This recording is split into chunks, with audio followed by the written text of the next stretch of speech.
หลายครั้งเคยไปเคยฝากใจไว้อยู่เมืองซ้ำกับน้องคนงามสาวเมืองซ้ำเวียงไซซ้ำเตอเมืองแอดเสียงคอน้องว่าสิรออายเด้อสาวโสดเบาบอกเคยหลายเจอยังจำเสมอคำน้องสัญญาผ่านกายเวลาหลายปีบ่ได้กลับตาวหัวใจคิดถึงทุกข่าวคิดถึงสาวหัวพันคนกาหอมกินลมหนาวพาให้ใจของอายเววาจดจ่อนั่งรอเวลาจะกลับมาหาเจ้าอีกคนคนนอคนสร้างเปลี่ยนไปตามกาลเวลาเมื่ออายกลับมาทวงสัญญาอีกคนเคยฝากหักไว้ฝากหัวใจไว้กับหน้ามนแต่แล้วก็บ่เห็นสน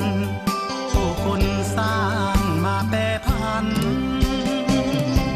จิตใจจาบัน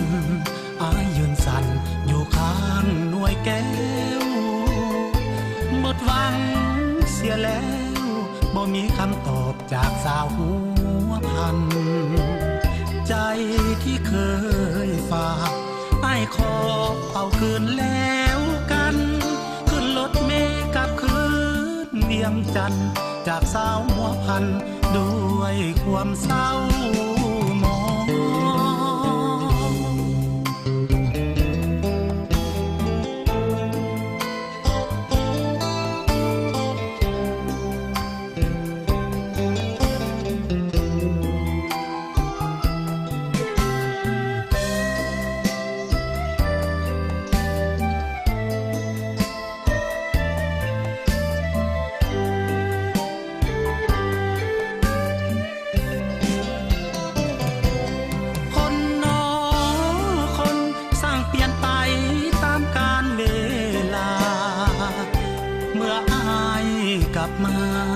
กลับมาทวงสัญญา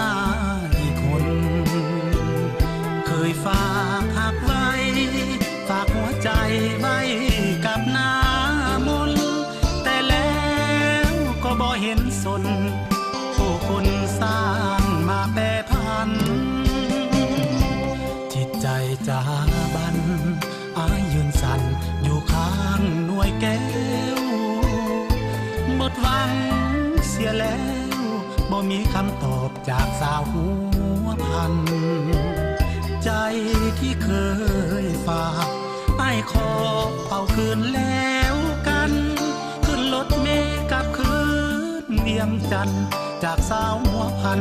ด้วยความเศร้า